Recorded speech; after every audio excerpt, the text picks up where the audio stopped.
levando a mensagem da cruz ao mundo. Esta é a Rede Som Life de televisão.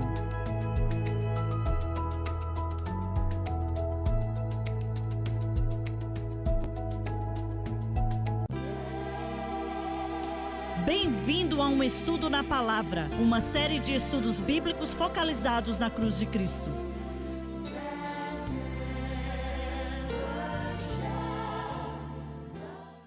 Bem-vindo hoje ao Estudo na Palavra. Eu sou o evangelista Jimmy Swaggart com Lauren Larson e com o Dave Smith, o Dr. Don Paul Gray e nosso convidado especial, Dr. Doyle Jones, que serviu como missionário na maior parte da vida dele. E creio que você mencionou algo antes de entrarmos no ar. No programa passado, falamos sobre os dons do Espírito e andei muito preocupado com o movimento pentecostal largando isso. Estou ouvindo isso, irmão Swaggart.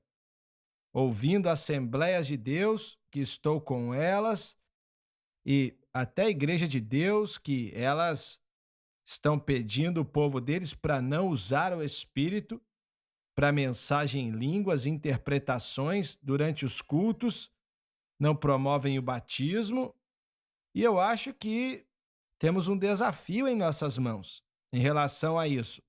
Olha, eu temo que você esteja dizendo a verdade. Eu não sei porque faz muito tempo que não vou a uma Assembleia de Deus, então não sei exatamente o que está acontecendo lá. Os pregadores que eu conheço ainda acreditam no mover e operar do Espírito. Mas é aquilo, né? Ouvi o que você diz aí, que existem alguns que não querem. Nessa manhã, o Dr. Jones ensinou na minha aula sobre o ministério na igreja e falou comigo a respeito de um ministro que ele foi pregar para ele, e esse jovem, não é tão jovem assim, mas mais jovem do que a gente, estava meio apreensivo a respeito de qualquer ênfase sobre o Espírito Santo. E o Dol estava falando olha, fala um pouco disso. Mas eu acredito que o que vejo é que precisamos de um avivamento da mensagem pentecostal. Como assim o Dr. Jones começou a falar disso com você? Era uma plantação de igreja, estava acontecendo já há 1 ano, mas não tinham pregado ainda sobre o Espírito Santo. Dá para acreditar num negócio desse? Uma igreja que se dizia pentecostal e a sede era muito pentecostal e queriam que eu fosse até lá porque o jovem estava com medo de pregar sobre o Pentecoste, com medo de alguém ir embora da igreja. E eu disse para ele, mas você não é pentecostal? Ele falou sim. Aí eu falei, você tem a obrigação de pregar toda a Bíblia. E ele disse, mas eu não sei se o povo vai embora se eu começar a pregar isso. E eu disse, ninguém vai embora não. No dia de Pentecoste, quando eles disseram, o que vamos fazer agora, irmãos? Pedro não disse, eu vou esperar até quarta para te falar, porque eu não quero que você vá embora. E eu disse, vamos ver o que acontece. Cheguei lá no domingo e uma jovem chegou até mim, do time de música, e falou, estou orando por toda essa semana, porque ninguém vai até o altar na nossa igreja e não acho que eles vão também não. E eu disse, nessa semana eles virão. Quando eu terminei de pregar, eu disse, quero que todos venham até o altar.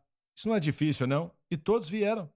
Todos 75. 9 pessoas foram cheias do Espírito. E um homem chegou até mim depois do culto e falou, faz 3 meses que venho para essa igreja. E eu tive que me forçar. Sabia que eu tinha que estar na igreja, mas ele falou, foi difícil de vir. E ele não entrou em detalhes, mas dá para imaginar.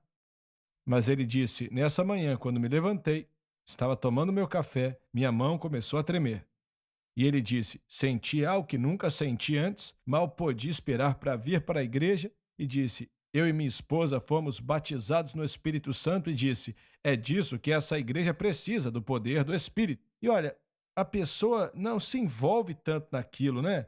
Porque o que Deus quer? Essa é a pergunta, o que Deus quer que seja feito? E sempre você pode dizer, talvez alguns... Talvez, mas se isso acontecer, acontece se alguém for embora. Mas para cada um que vai embora, ele te dá uns 4 ou 5 a mais para tomar o lugar deles. Eu creio que um dos problemas é principalmente na geração mais jovem por aí. Não é que eles têm medo das pessoas irem embora, têm medo de não ver acontecer. E isso deixa a pessoa meio que em uma situação estranha. E o que aquele pastor falou para você depois do culto? Ou ele falou alguma coisa ou não? Ele não falou muita coisa, na verdade. Eventualmente eles pegaram ele e colocaram em uma posição diferente. Você precisa de pessoas que creem.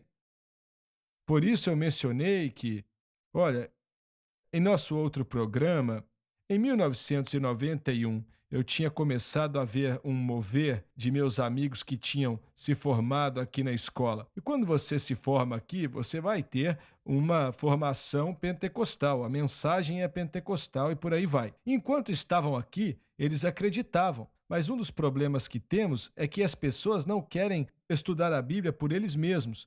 Então, quando estão com um grupo de pessoas que creem de uma certa maneira, eles concordam. Mas quando eles são testados e têm que tomar uma decisão por si mesmos, eles têm que decidir, porque você crê no que você crê. Isso quando você já não está mais com um grupo. E eu estava vendo, pessoa após pessoa, que eu estudei com eles, se desviando do batismo com o Espírito Santo. Ou, espera aí, só um minuto. Eu não consigo nem imaginar isso. Como é que um cristão vai largar o Espírito Santo? Eles não pensam que estão largando, consideram que estão deixando línguas de lado, mas muito disso é temor. Esse jovem que você mencionou mesmo exibia medo em relação ao que o povo iria pensar. Ah, talvez eu vou perder alguém. Mas a razão verdadeira pela qual ele não pregava é porque ele tinha dificuldade em crer. Um certo pastor foi comigo para Fiji e Tonga e ensinei os pastores como ter uma igreja cheia do Espírito. E comecei dizendo: orar para pessoas serem cheias do Espírito Santo é seu ministério. E ensinei sobre isso, como orar por pessoas. O pessoal que foi comigo tinha pastoreado 3 igrejas e nunca viu ninguém ser cheio do Espírito. E disse: eu orei com eles e pensei: isso não vai acontecer, não é meu ministério. Mas ele disse: você me ajudou demais. Naquele culto ele orou para que pessoas fossem cheias do Espírito. Depois do culto ele me ligou e falou: 3 pessoas foram cheias do Espírito Santo ali. É uma questão de entendimento também, porque pregadores falam do Espírito Santo, mas não mostram aplicação. Há 1 ou 2 anos atrás eu assisti um dos seus programas e era um dos clássicos. Eu estava assistindo aquele programa e você então começou a pregar e eu disse assim: uau, ele está pregando o meu sermão, sabe? Eu acho que nunca, na realidade, entendi o quão similares eles são, porque eu não tive muito convívio com você, te assistia na TV, mas eu disse exatamente o que eu prego, mas você tem que instruí-los, tem que dizer assim: Deus não vai falar por você. Muita gente pensa que falamos, deixa o Espírito Santo falar, falamos isso na igreja, mas ele não fala, quem fala é você, tem que abrir a boca. Ele dá capacidade, mas quem fala é você. Então, é aí que nos falta algo, sabe? Existe uma organização que está se arrastando, querem meu livro, que eu vendo no mundo inteiro, porque através da correspondência deles, eles não veem pessoas sendo cheias do Espírito, porque ensinam doutrina do Espírito Santo, teologia do Espírito Santo, mas não dão boas instruções sobre como ser cheio para que a pessoa seja cheia do Espírito. 2 batistas receberam o Espírito lendo meu livro. Um deles leu meu livro e da próxima vez que ele pregou, de um púlpito, durante a mensagem começou a orar em línguas.